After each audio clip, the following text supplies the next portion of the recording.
Hello, everybody. This is Chris Truter, #1 communications expert in the medical industry in Japan.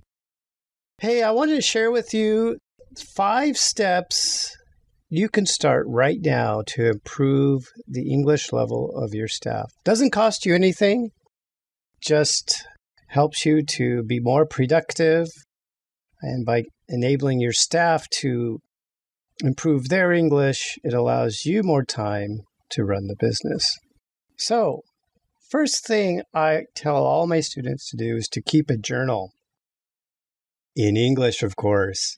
Every day, or you can take a break on Saturday and Sunday, but every weekday, every work day, either at the beginning of your day or at the end of your day, or even better, both times of the day, write what you did at work. Write it down. At least one sentence. If you can write more, great. But at least one sentence. Write every day what you did at work. Not only will this help you improve your English writing skills, but it allows you to think in English. And again, it's that first step of recreating the English immersion mindset for Japan.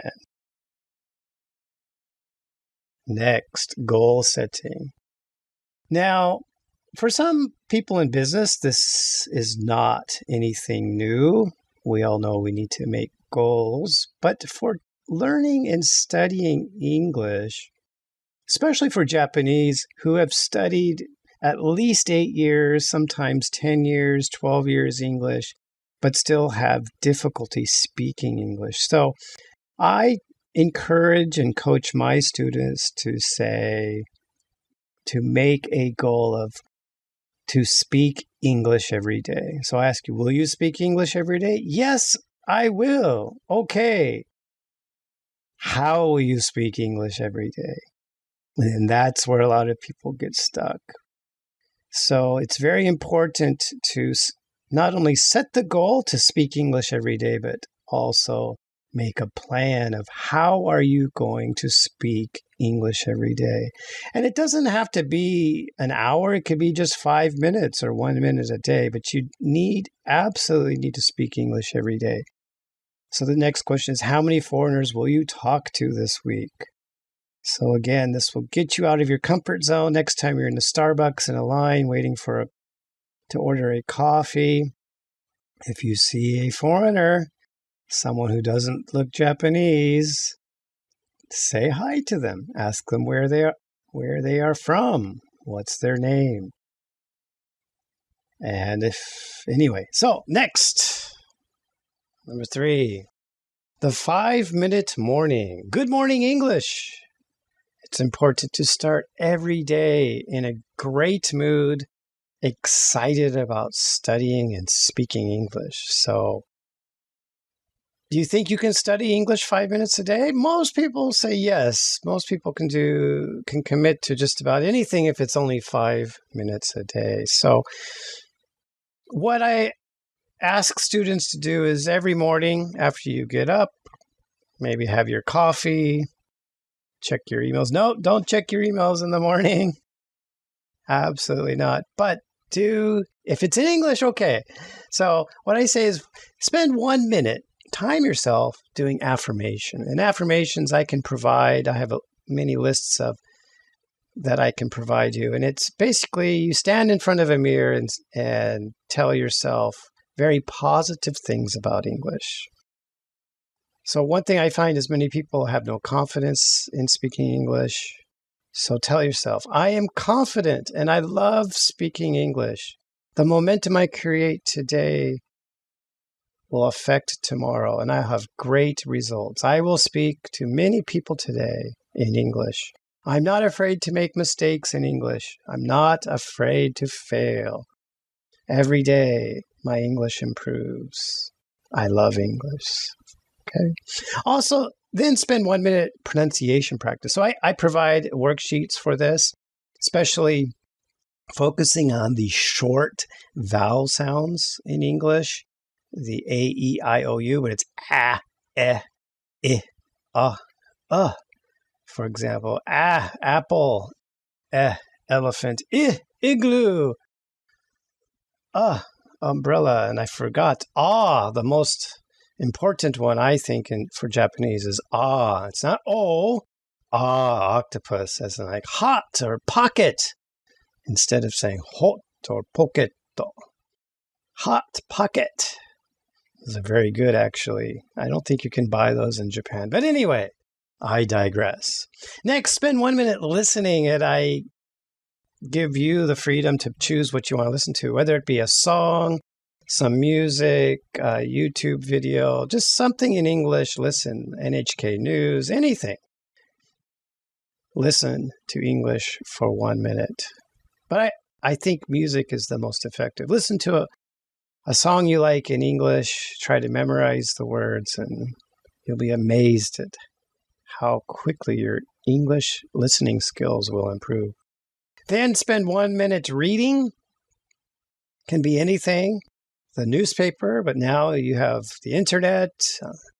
You can access just about anything you want to read. So one thing you may check out is an app called Flipboard. That's where I get my news. You can customize the things you want news about. It can be news, politics, sports.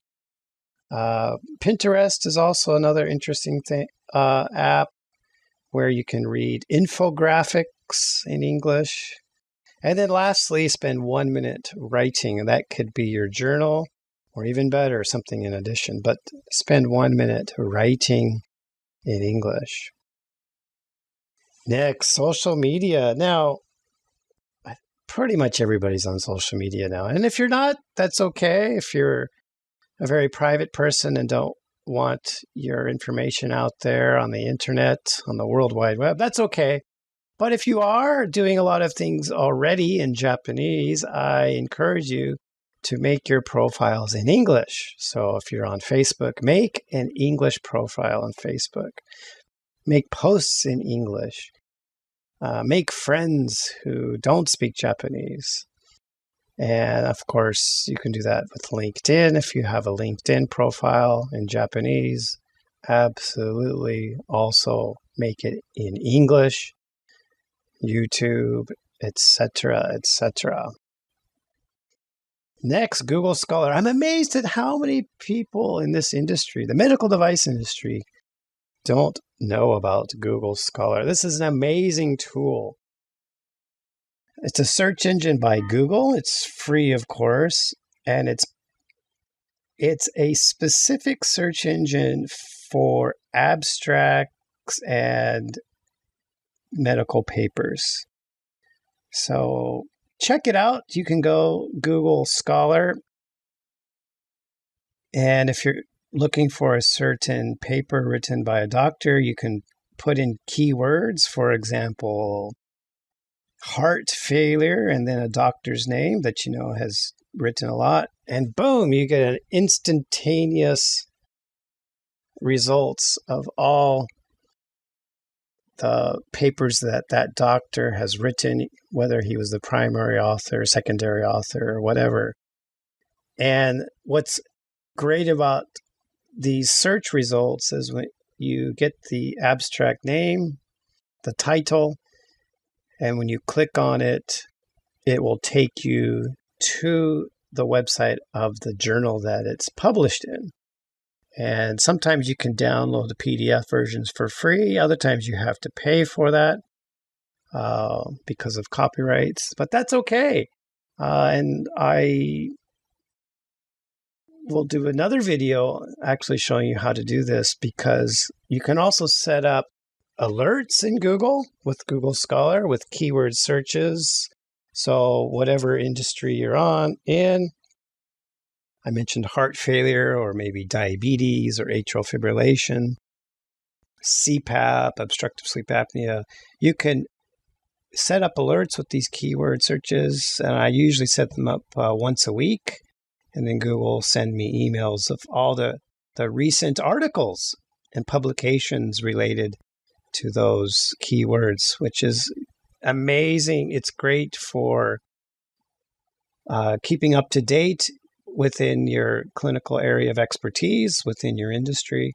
And it also it's also great for sales because then you can take these articles to your customers, to your physicians, and share with them the latest trends in the medical research area. So thank you very much. I look forward to seeing you on my next video. Sayonara.